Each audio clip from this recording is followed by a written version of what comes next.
There is a toxic herbicide called glyphosate which is used in practically all weed killers all over the world. Monsanto, the North American giant agrochemical company, was the first to start selling it in 1974. Since then, sales have exploded, and now companies all over the world are making glyphosate products. It is a multi-billion-dollar market worth about 8 billion euros per year. However, there is growing information coming out about the negative effects of glyphosate on the ecosystem, on plants, on insects, mammals, and other animals, including on human health. In response, a global campaign organized a mock court trial called the Monsanto Tribunal, which gathered 5 judges and dozens of witnesses from all over the world. Witnesses from Latin America showed how children and families living near glyphosate spraying areas developed diseases, birth defects, and genetic disorders. For plants, glyphosate can apparently lead to more diseases, such as the sudden death syndrome fungus and to new superweeds. For animals, scientists claim glyphosate is linked to malformations like extra limbs, to an increase in infectious diseases, or to more stillborn animals.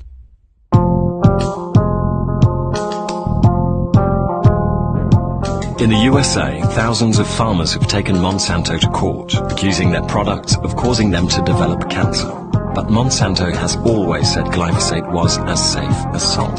Well, we represent, our clients are individuals who have used Roundup either through agricultural work as farm workers, house gardeners, or employed as gardeners, or anybody that uses Roundup, all of whom who have developed non-Hodgkin's lymphoma, a specific type of cancer. Well, we have about 10,000 plaintiffs, individual people currently, and we are getting hundreds every week, all over the country.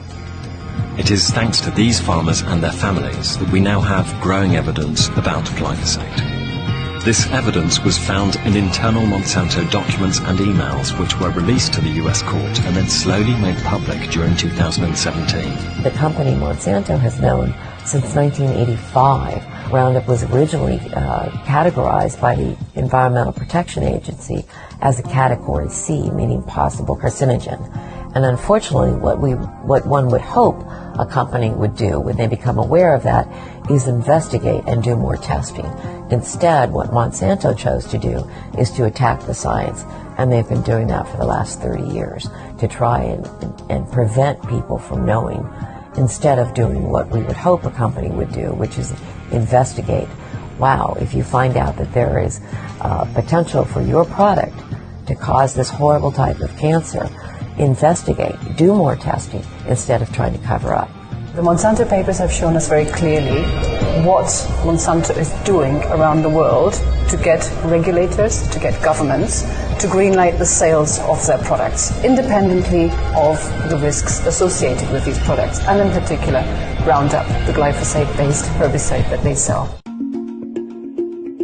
To sell products like herbicides, they must be approved by regulators. This means their safety must be reviewed by independent bodies. The World Health Organization's independent cancer research agency called IARC decided to re-evaluate the safety of glyphosate. So Monsanto's people came up with a plan. The idea was to cast doubt upon any regulator or scientist who would dare to question the safety of their products. And we have thousands of documents. We also, of course, have the documents that have come out through the litigation now. So pieces of the puzzle are starting to fall into place. And some of that, some of those documents show pretty clearly Monsanto anticipated that IARC would find glyphosate to be possibly or probably carcinogenic. They knew this. They anticipated this. They talk in their internal documents about being vulnerable with the science, epidemiology, toxicology, mode of action, others. They express worry and fear months before IARC even sat down to meet. They talk about how they need to get money, they need to fight this. They put together a preparedness document with very strategic ways to orchestrate an outcry, to create outrage. So they knew what the science said, they knew what IARC would find, and they very carefully and craftily came up with a plan to try to discredit IARC. Again, all of it before IARC even met. You do obviously have, you see in the documents and you know throughout history, that you have very close ties, at least in the Environmental Protection Agency, in the U.S. with large corporate chemical companies. The documents show that Monsanto had particular influence and sway over a number of top EPA officials. There were also people within EPA, toxicologists and other scientists, who tried to raise alarm bells and who found problems in the research with glyphosate. In Monsanto's own research, they found evidence that glyphosate caused cancer. But the political pressure and the power from the top, has combined to have the EPA essentially doing Monsanto's bidding. But despite this, in March 2015, IARC concluded that Monsanto's cash cow glyphosate was probably carcinogenic for humans, and that there was sufficient evidence of carcinogenicity in animals. To make things worse for Monsanto, at the end of 2017, the market license to sell glyphosate in the European Union was going to expire. If glyphosate was not reapproved, those companies would lose out on over 500 million potential EU customers, a market worth $1 billion. Monsanto and its competitors could not risk a negative assessment by the EU. They really needed the EU to approve glyphosate for sale on the market. So they created the Glyphosate Task Force. GTF is a coalition of over 20 companies that have joined resources to make sure glyphosate is approved for sale in the EU. It is led by Monsanto. In spring 2017, they threatened the European Commission if it would not reauthorize the weed killer by the end of the year. In the EU, when a product is being authorized, one country takes the lead and its national authorities review the scientific studies on that product. In the case of glyphosate, the German Federal Institute of Risk Assessment, BFR, was in charge of the initial assessment. Their role was to check the available science and then make an initial proposal to the EU on whether or not to reauthorize glyphosate. The problem is that the German BFR has been accused of copying and pasting information directly from the GTF companies that have a specific interest in getting their glyphosate products approved. We've seen that major parts, very important parts of the EU assessment of glyphosate have been copy-pasted straight from Monsanto. Now, we cannot call this an independent assessment any longer. NGOs, scientists and politicians denounce this plagiarism and accuse the BFR of failing to do its critical job of checking the scientific correctness of all the studies. We considered that the conclusions we saw from the BFR EFSA documents were flawed. Scientifically, they used improper procedures, they ignored critical scientific evidence, they ignored the methods by which they should have been evaluating that scientific evidence, and they brought in evidence that was irrelevant to the discussions that they should have had. I don't know why they did that. All I can say is that is what they've done, and from a scientific perspective, it is flawed. BFR sent its findings to the EU Food Safety Agency, which eventually decided, unlike IARC, that glyphosate was not carcinogenic. We need to ask, is this assessment valid as a basis for a decision on approval of glyphosate for sale in Europe? Our answer is no. This is not an independent assessment, and we need to start from scratch. Meanwhile, researchers say Monsanto had been doing everything to put pressure on the scientists that were speaking up about the possible dangers of glyphosate. Hey, remember that $1 million lab we provided your university? Payback time. And you think I'm joking? I'm not joking. It is that direct and that sad. Or they would try to discredit scientists who raised concerns with glyphosate. Seralini, again, as you can see in the documents from Monsanto and others, Seralini was a victim of a very carefully orchestrated assault by Monsanto. Not only did Monsanto criticize Seralini's work, but they requested and employed secretly others in the academic world, other scientists from around the world, to criticize Seralini, to call for a retraction. These people looked like they were doing it independently, that they were doing it at the behest of Monsanto. You can see it very clearly in the documents. And again, he is one example, but they have done this to other scientists around the world. Maybe not to the extent that they did it to Seralini. They had their influence. They had people, influence the journal. They had people inside the journal. So, again, their reach is pretty deep, and it's pretty deceptive. not only they are actively fighting independent scientists, they are destroying their career. Look at what they are doing with the International Agency for the Research Against Cancer, for example, which is, the cornerstone, the gold standard in international cancer assessments. They are actually trying to destroy it. They have, as we speak, they have an ongoing campaign to destroy its credibility, its reputation. They are working with US senators to attack its funding.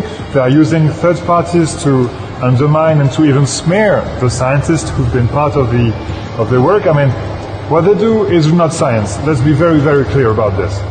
3,300. Monsanto apparently even made fake citizens' campaigns to defend glyphosate. All say that glyphosate is safe.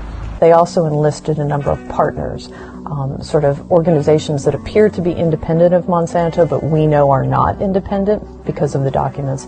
They enlisted them to write letters to the editor, to write policy briefs, to complain about IARC. They enlisted lawmakers to try to get funding stripped from IARC. They attacked the various scientists at IARC. They ghost wrote articles that would appear to be from independent bloggers or journalists or professors, but were actually written by Monsanto employees. There's many, many different tactics that they employed to try to discredit IARC. Monsanto has also been accused of trying to influence journalists to make sure they don't publish stories that would harm their profits. There are very few journalists, I think, who like to take them on. It's not an easy road by any means. They come after you. They came after me. They still come after me with personal attacks and trying to discredit me and others, and many other journalists as well. Anyone who really tries to tell a story that they don't like. I've covered a lot of corporations. I've been a journalist more than 25 years. I've covered a lot of different industries and very powerful companies. I can say definitely Monsanto, has a much more aggressive style in terms of pressuring journalists. And they also, of course, we've seen try to pressure scientists. They are very assertive and very aggressive in their desire to spin the narrative to their own good. They even try to pressure citizens' campaign groups by sending them legal threats and trying to drag them through the courts. To get to the facts behind the glyphosate controversy, 4 Greens EFA members of the European Parliament decided to ask the EU Food Safety Authority for access to the studies. We specifically requested them, using the EU Freedom of Information laws, because the studies have never been made public in full. Unlike the UN Agency for Cancer Research, EFSA's assessment does not oblige the companies to publish their studies in peer-reviewed scientific journals, which means that we can't double-check if the science is correct. But in the EU, this doesn't seem to matter. I accuse the European authorities of committing scientific fraud. This fraudulent approach made it possible for the authorities to reinforce the conclusion originally drawn by the Monsanto-led glyphosate task force, the submitters of the dossier. When we requested from EFSA the studies they had received from Monsanto and its allies, they were denied to us in order to protect the commercial interests of the companies. All that we were allowed to see were the titles of the studies, the contents pages, and the annexes with tables of data in PDF format. Everything else was denied to us, so we took EFSA to court. You can't make proper public decisions unless you have the information in the public domain. I was here yesterday in this anonymous lawyer's office to see the secret studies that were paid for by Monsanto that are supposed to show that glyphosate is safe. This is no way to make decisions. As soon as Monsanto found out about this, they joined the court case too. So did Danish chemical company Cheminova. They basically want to make sure the studies are kept secret by EFSA. The German government also joined the case, but then, after the news came out in the press, they decided to withdraw. The judges in the European Court of Justice will now have to decide whether preventing public access to the scientific studies on glyphosate is justified or not. So what do we do now? We've already seen the power of people's campaigning.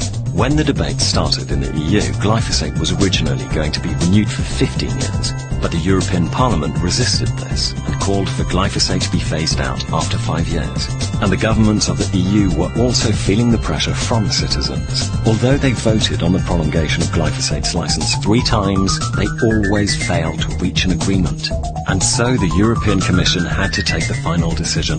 And supported by a very small majority of member states, they decided to prolong glyphosate's license, but only for 5 years. So now we have 5 years. 5 years to end this toxic charade. I think, as a journalist, I just want to have the truth be out there. And I think that regulators and members of the public, members of the press, need to pay more attention to the truth, to the actual, authentic, independent science. Because the evidence shows us very clearly that the science that regulators have been relying on is not true, it's not authentic, it's manipulated. Determined to uncover the truth, the European Parliament has launched a special inquiry committee to shed some light on the glyphosate controversy. Our members in the Greens EFA group will push to make sure that difficult questions are asked and that the truth is really revealed. We want to evaluate the whole process works, if independent science is taken into account and not dismissed.